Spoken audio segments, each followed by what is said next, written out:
प्रिय विद्यार्थियों, आप सभी लोगों का स्वागत है आपके अपने YouTube चैनल डीजे सर पर। बहुत ही मोस्ट इंपॉर्टेंट, बहुत ही जानदार, बहुत ही शानदार सेशन स्टार्ट होने वाला है प्रिय विद्यार्थियों 2024-25 का प्री बोर्ड परीक्षा कक्षा 10 के विद्यार्थियों के लिए। कक्षा 10 के यदि आप विद्यार्थी हैं और चित्रकला के पेपर को लेकर परेशान हैं, ड्राइंग के पेपर को, तो ये सेशन आपका है।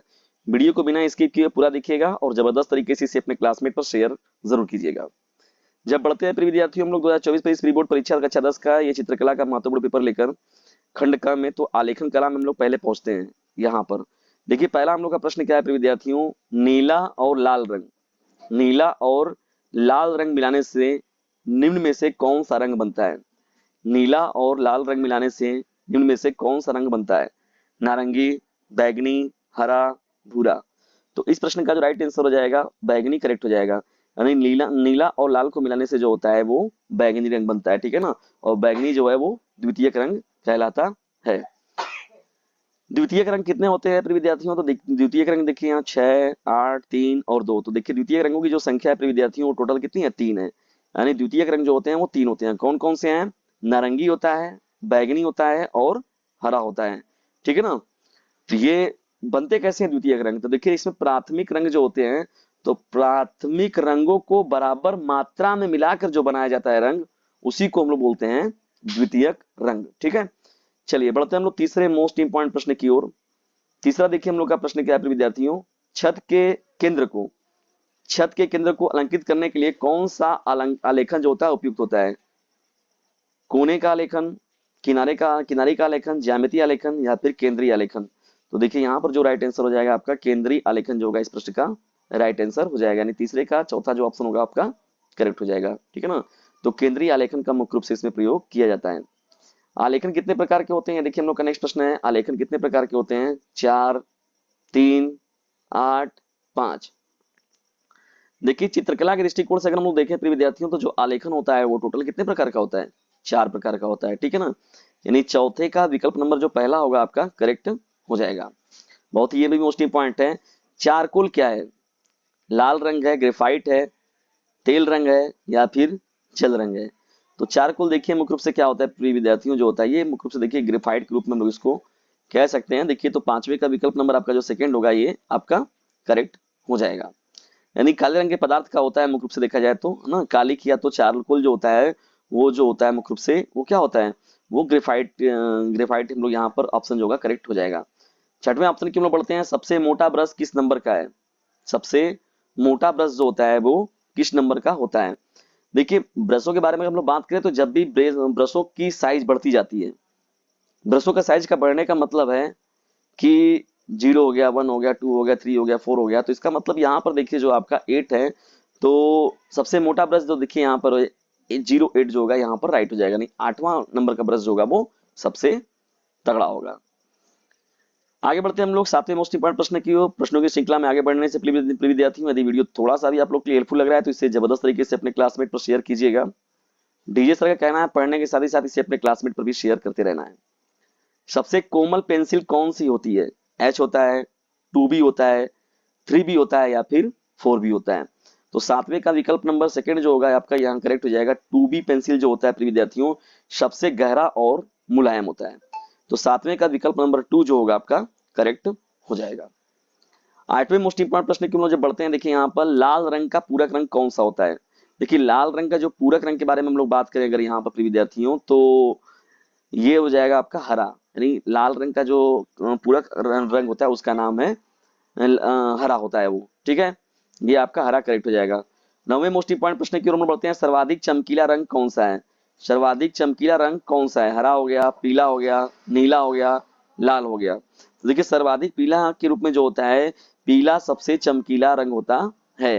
देखिए पीला सबसे चमकीला होता है, चमक ज्यादा इसमें होती है। इसलिए देखिए जाड़े के दिनों में जो होता है, जब भी कोहरा वगैरह देखते हैं हम लोग, तो कोहरे में क्या होता है कि जब भी पीले लाइट का लोग प्रयोग करते हैं, या तो जब व्हाइट लाइट रहता है तो उसमें लोग पीला प्लास्टिक लगा देते हैं।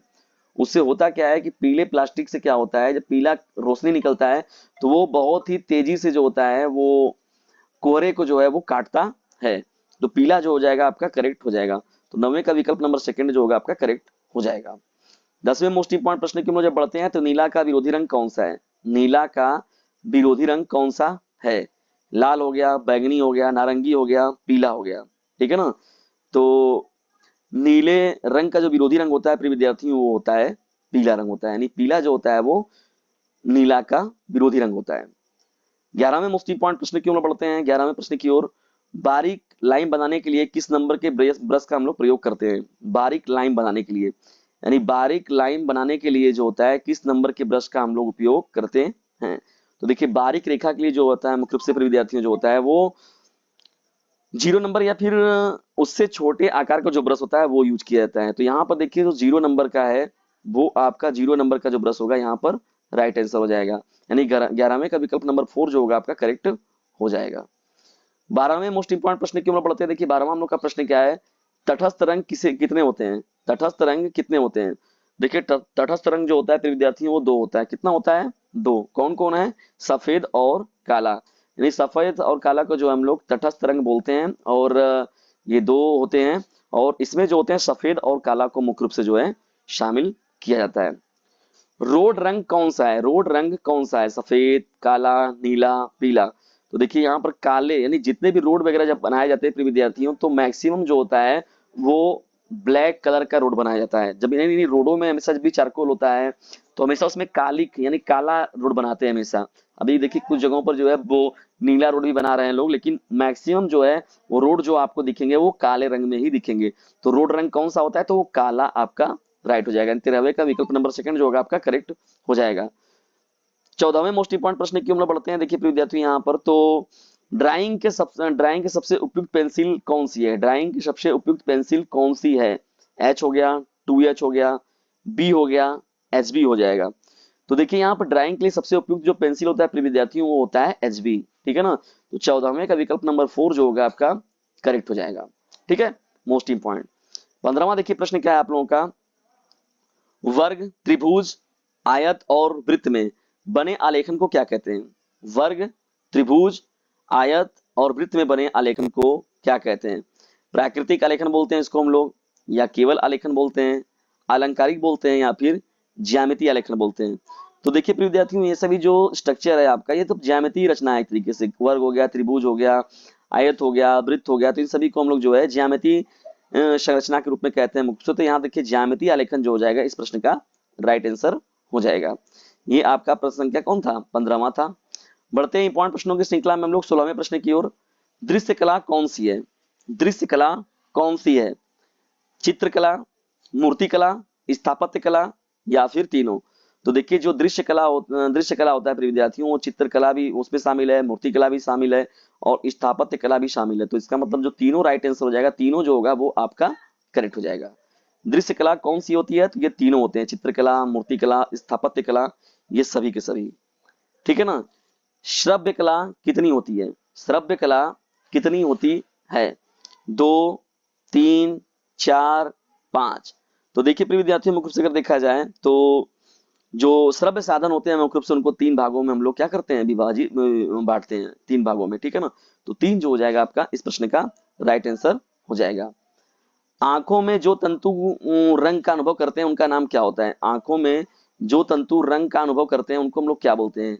रेटिना बोलते हैं, पुतली बोलते हैं, राड्स एवं कोन्स बोलते हैं, या फिर कोई नहीं?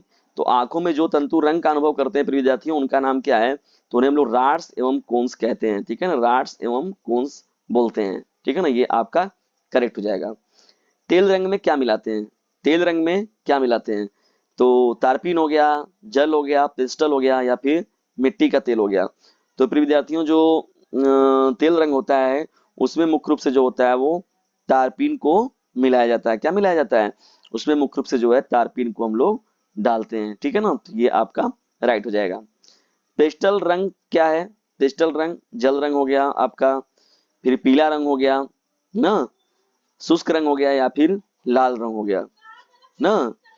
देखिए यहाँ पर जब है बात कर रहे हैं हम लोग प्रिय विद्यार्थी तो पेस्टल रंग के बारे में अगर बात किया है तो मुख्य रूप से देखिए इनको जो है हम लोग जल रंग के रूप में ही देखते हैं, यानी शुद्ध और चमकीले रंगों में सफेद रंग मिलाकर बनाए जाते हैं मुख्य रूप से ना। इसमें नरमपन देखने को मिलता है और स्वप्निल मुख्य रूप से देखने को मिलता है, ठीक है ना। तो ये आपका करेक्ट हो जाएगा, ठीक है ना, जल रंग के रूप में। ठीक है, चलिए आगे बढ़ते हैं हम लोग यहाँ पर खंड ख में जब हम लोग पढ़ते हैं प्रिय विद्यार्थियों देखिए यहाँ पर आलेखन है आप लोगों का ना। खंड ख में हम लोग जब पढ़ते हैं तो यहाँ पर क्या हो जाएगा आप लोग का आलेखन हो जाएगा। ठीक, यहां पर जब हम लोग बढ़ते हैं खंड ख में आलेखन की ओर, तो 21वां देखिए प्रश्न हो जाएगा आप लोग का 20 सेंटीमीटर व्यास वाले वृत्त में दशहरा पर्व के लिए फर्श हेतु एक आलेखन बनाइए जो किसी भारतीय फूल पत्तियों एवं कलियों पर क्या हो, आधारित हो। इसमें यथास्थान किसी पक्षी का संयोजन कीजिए। इसमें कम से कम 3 रंगों का प्रयोग करना अनिवार्य है। ठीक है ना। आलेखन में देखिए निम्न बिंदुओं पर जो है विशेष रूप से ध्यान देना है। पहला जो है यहाँ पर इकाई की मौलिकता होगी, दूसरा जो हो गया लयात्मक रेखांकन हो गया, तीसरा जो हो गया वो रंग योजना हो गया, चौथा जो हो गया वो सामान्य प्रभाव एवं आकर्षण हो गया। सामान्य प्रभाव एवं आकर्षण भी इसमें शामिल होता है। खंड ग में जब हम लोग पढ़ते हैं प्रिय विद्यार्थियों, देखिए यहाँ पर तो इसमें स्मृति चित्रण जो है शामिल किया जाता है। स्मृति चित्रण 22वां देखिए प्रश्न है इसी प्रकार से आप लोग का। इस प्रश्न के 2 भाग हैं, क तथा ख। दोनों भागों के चित्र बनाना अनिवार्य है। दोनों भागों में जो है निम्न में निम्नलिखित बिंदुओं पर ध्यान देना है। रेखा, सौष्ठव, आकृति की अनुरूपता। ख देखिए जो महत्वपूर्ण रूप से प्रश्न है विद्यार्थियों, उनके में से किसी एक का स्मृति चित्रण जो है पेंसिल के माध्यम से बनाइए और चित्र का माप जो है विद्यार्थियों 15 सेंटीमीटर से कम न हो। अंगूर का गुच्छा हो गया, अनार पत्तियों सहित हो गया, अमरूद पत्तियों सहित हो गया, मूली पत्तियों सहित हो गया। ठीक है ना, ये हो गया आप लोगों का। और ख देखिए प्रश्न क्या है, निम्नलिखित में से किस एक स्मृति चित्रण पेंसिल से बनाइए, चित्र की माप जो है वो 15 सेंटीमीटर से कम न हो। ठीक है ना। कप और प्लेट हो गया आपका, छाता हो गया, साबुनदानी हो गया, बैट और बाल हो गया। तो ये मुख्य रूप से आपका हो जाएगा। ये पेपर था प्रिय विद्यार्थियों। तो ये था महत्वपूर्ण चित्रकला का पेपर आप लोगों का। ये महत्वपूर्ण पेपर आप लोगों को कैसा लगा कमेंट बॉक्स में जरूर बताइएगा। प्रिय विद्यार्थियों, यदि वीडियो थोड़ा सा भी हेल्पफुल आप लोग के लिए लगा हो तो इसे अपने क्लासमेट पर शेयर जरूर कीजिएगा।